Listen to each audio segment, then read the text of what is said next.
Berawal dari hutan Texas, kita akan berfokus pada seorang wanita bernama Jennifer yang merupakan penulis novel dari Amerika dan sedang melakukan perjalanan untuk menulis novel selanjutnya.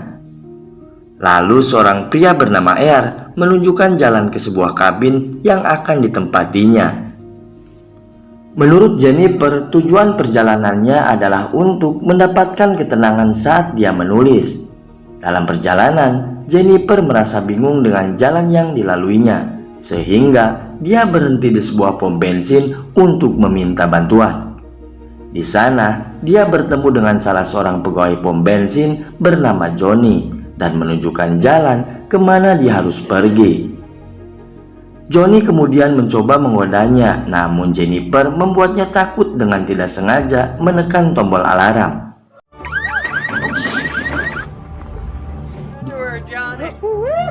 Kejadian itu membuat Johnny ditertawakan oleh teman-temannya yang bernama Andy dan Stanley. Di sana, rasa malu Johnny terlihat sangat jelas. Singkat cerita, Jennifer telah sampai ke kabin yang akan menjadi rumahnya selama beberapa bulan ke depan. Keesokan harinya, Jennifer bersantai di tepi danau setelah berhari-hari menulis novelnya. Dia mendengar suara yang mencurigakan, namun dia tidak menghiraukannya. Setelah pulang ke kabin, Jennifer kembali mendengar suara dan saat memeriksanya, dia hanya menemukan botol-botol beracun. Saat Jennifer membersihkan pakaian, seseorang yang tadi kenal mengambil video Jennifer dalam keadaan setengah telanjang.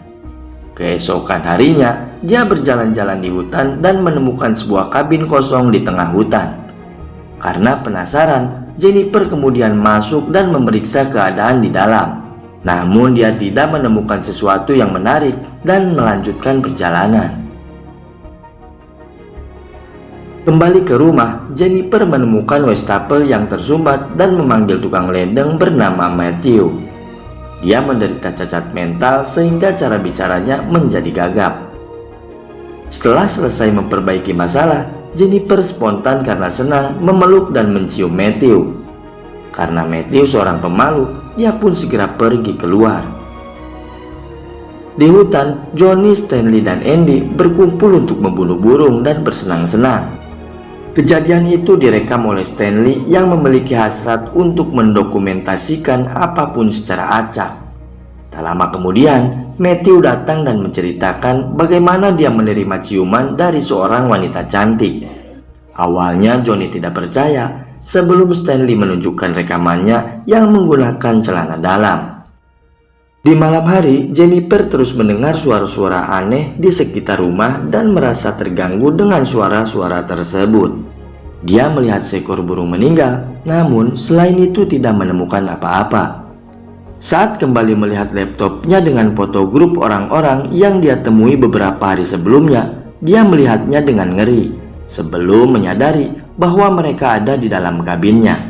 Lalu kemudian Stanley menyuruh Matthew ke dalam dan diseret oleh Johnny untuk ikut berpartisipasi dalam rencana mereka.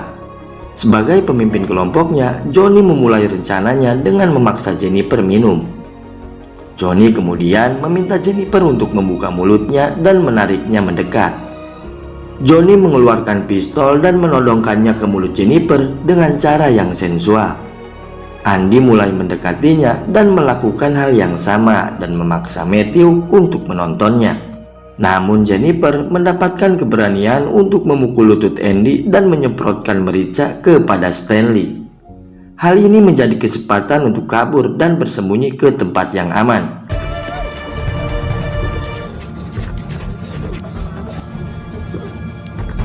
Di tengah perjalanan, Jennifer bertemu dengan sheriff setempat bersama dengan Air yang sedang berburu. Sambil menangis, Jennifer memberitahu kedua pria itu tentang penyerangan yang baru saja dialaminya. Sheriff kemudian menenangkannya dan menunjukkan rencananya dan memberitahu bahwa dirinya berada di tangan yang aman. Sang sheriff lalu menyuruh Air pulang karena dia akan menemani Jennifer kembali ke dalam kabin. Lalu kemudian, sheriff mengendarai mobil bersama Jennifer kembali ke kabin untuk menghadapi kelompok tersebut. Dengan berani, Sheriff memanggil mereka keluar sambil mencarinya di dalam kabin. Namun saat di dalam kabin, sang Sheriff pun tergoda oleh kecantikan Jennifer. Lalu kemudian, Sheriff mendorong Jennifer ke jendela dan menepuk-nepuk bujurnya. Di sana, Sheriff menyentuhnya dengan tidak benar dan mengatakan bahwa dia adalah kaki tangan kelompok tersebut dan para pria itu pun masuk. Sheriff menodongkan senapan dan menyuruhnya untuk berlutut. Johnny mengangkatnya sambil memerintahkan Matthew untuk mengenjotnya. Saat ini Jennifer tak berdaya menghadapi 5 pria yang tak berperasaan. Stanley mulai merekam semuanya, sementara Matthew memasukkan burungnya sampai Jennifer menangis.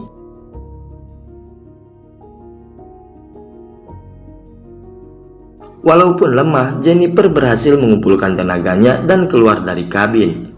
Saat di tengah hutan, dia kembali bertemu dengan kelompok itu lagi, dan lebih banyak penderitaan pun yang terjadi. Saat Jennifer terbaring di tanah, sang Sheriff melepaskan celananya dan memaksakan dirinya kepada Jennifer. Setelah mereka bergantian menikmati Jennifer, dia mulai sadar dan pergi dengan berlumuran tanah. Dengan keadaan kacau, Jennifer terus berjalan hingga sampai di jembatan, sementara kelima pria brengsek itu terus mengikutinya. Saat Sheriff hendak menembak Jennifer, dia menjatuhkan dirinya ke dalam sungai tanpa meninggalkan jejak. Mereka mulai merasa panik karena mereka tidak menemukan tubuhnya dimanapun. Untuk berjaga-jaga, mereka membakar bukti-bukti dan rekaman Stanley yang sedang menikmati Jennifer. Setelah itu, Sheriff kembali ke rumah di mana istri dan putrinya yang bernama Aswiti menyambutnya. Seolah-olah tidak ada yang terjadi, dia menghabiskan malam di rumah tanpa penyesalan atas tindakannya. Keesokan harinya, Sheriff mampir ke rumah Earl untuk mengembalikan kunci kabinnya dan mengatakan Jennifer pergi tanpa pemberitahuan. Berminggu-minggu berbulan-bulan, kelompok itu melanjutkan hidup mereka seolah-olah tidak ada yang pernah terjadi. Selain dari mereka, Matthew adalah satu-satunya yang merasakan penyesalan dan dia menghabiskan banyak waktu di hutan. Suatu hari, dia melihat Jennifer menatapnya dengan cara seperti hantu. Matthew menutup matanya karena takut dan berpikir Jennifer menghantuinya. Saat Andy dan Johnny bersantai, mereka melihat Stanley berlari ke arah mereka. Dengan nada khawatir, dia memberitahu mereka bahwa kameranya telah dicuri. Ternyata Stanley menyimpan rekaman duplikat tentang pemerkosaan Jennifer. Karena membahayakan mereka, Johnny merasa sangat marah dan memukilinya. Di malam hari, Johnny mendengar suara-suara di luar rumah, lalu memeriksanya dan menemukan seekor burung yang mati di teras. Lalu dia menendangnya dan kembali ke rumah. Tak lama kemudian, Johnny kembali mendengar suara dan kembali keluar dengan membawa pistol. Yang mengejutkannya, burung itu kembali di atas teras tanpa mengetahui siapa yang melakukannya. Saat mendengar suara itu lagi, dia melihat sendal Jennifer, lalu dia pun mengejarnya, namun tidak berhasil. Setelah itu, Sheriff pulang ke rumahnya untuk menemui sang istri dan memberitahunya bahwa sebuah paket telah diterima. Dia merasa kaget saat mengetahui paket tersebut adalah kaset rekaman Stanley. Sheriff kemudian pergi untuk menemui kelompok itu yang gugup melihatnya. Sheriff mengancam Stanley dan dia mengira telah mengerjainya. Untuk membela temannya, Johnny menunjukkan sendal tersebut, mencurigai bahwa Matthew yang melakukan semua ini. Takut semuanya terungkap, Sheriff mengajak Earl berburu lalu memberinya whisky dan kemudian menembaknya. Karena penyesalan yang mendalam, Matthew kembali ke kabin untuk merenungi tindakannya. Namun saat Matthew naik ke tangga, dia pun jatuh dan pingsan. Saat dia sadar, dia melihat Jennifer dalam wujud manusia duduk di sofa. Lalu Matthew menghampirinya dan sujud terus meminta maaf sambil menangis terisak-isak. Jennifer lalu menenangkannya, namun memasang tali di lehernya dan menjeratnya.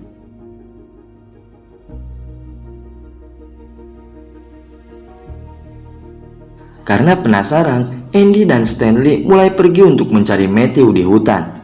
Setelah lama mencarinya, Andy dan Stanley menemukan kabin yang telah lama kosong.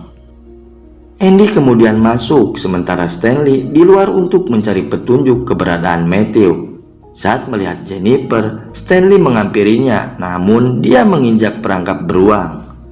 Terdengar suara Stanley, Andy pun keluar dan dipukul oleh Jennifer. Setelah Andy tak sadar, Stanley pun kembali dipukul olehnya. Setelah beberapa waktu, Jennifer mengikatnya dan merekam Stanley dengan kamera. Lalu Jennifer memasukkan bangkai tikus ke dalam mulutnya dan membuatnya muntah. Kejadian itu direkam oleh Jennifer untuk membalas dendam. Kemudian Jennifer melumuri Stanley dengan isi perut ikan. Karena aroma ikan itulah burung gagak pun datang dan mematuki Stanley. Setelah beberapa waktu, burung itu memakan matanya dan membuatnya mati karena kehabisan darah. Sementara itu, Andy terbangun di dalam kabin yang sudah usang dan diikat di atas bak mandi. Air terus mengalir ke dalam bak mandi saat Jennifer masuk untuk memeriksanya. Andy memohon agar Jennifer melepaskannya, namun Jennifer akan membalas apa yang telah dilakukannya. Jennifer berulang kali menenggelamkan kepalanya ke dalam air dan melepaskan papan penahan hingga kepalanya tenggelam. Setelah menewaskan Andy, Jennifer mampir ke pom bensin tempat Johnny bekerja. Dia merayunya dengan memakai rok pendek dan menyerangnya saat dia mendekat. Setelah sadar dari serangan Jennifer, Johnny sudah terikat dengan mulut seperti kuda. Lalu Jennifer mulai membalas dendam dengan mencabut giginya satu persatu, hingga Johnny menyadari kesalahannya. Jennifer menodongkan pistol ke dalam mulutnya sama seperti yang dilakukan padanya. Dengan menggunakan gunting rumput, Jennifer memotong kehormatan Johnny dan memasukkannya ke dalam mulutnya. Dia berteriak ketakutan dan mati kehabisan darah. Akhirnya, Jennifer sampai pada target terakhirnya, yaitu sang sheriff. Sheriff menerima telepon dari keluarganya bahwa guru anaknya sedang berada di rumah. Di telepon, Jennifer menyapa sheriff dan membuatnya panik lalu segera pulang. Setelah mencari anaknya yang tidak ditemukan, sheriff kembali masuk ke dalam mobil dan dibuat pingsan oleh Jennifer. Setelah sadar, sheriff melihat dirinya terikat dan ditodongkan senjata miliknya. Tanpa menunjukkan rasa kasihan, Jennifer berkata bahwa Aswiti orang yang baik dan bagaimana dia bisa tega menyakiti seorang wanita. Dia menodongkan senjata lebih dalam hingga merasa sakit kepada bujur si sheriff. Di sebuah ruangan, Jennifer mengatakan bahwa Matthew masih hidup, namun dia tidak sadarkan diri. Sebuah tali yang melekat pada pelatuk diikatkan di tangan Matthew yang akan membunuh mereka berdua jika tangannya si Matthew bergerak. Di sana, sheriff terlihat seperti bocah merengek meminta untuk memaafkannya. Namun Jennifer sama sekali tidak menghiraukannya. Tanpa peduli dengan tangisannya, Jennifer berjalan keluar dan menunggu pelatuk senjata itu bekerja. Sesaat kemudian, Matthew akhirnya bangun dan menyuruh si sheriff untuk menenangkannya. Namun ketidakmampuan mental Matthew membuatnya panik dan tanpa sadar menarik pelatuknya. Di luar, Jennifer menyadari bahwa dendamnya sudah terbalaskan dan merayakannya dengan senyuman tipis. Walaupun dendamnya terbalaskan, Jennifer menjalani hari-harinya dengan trauma yang mendalam. Tamat.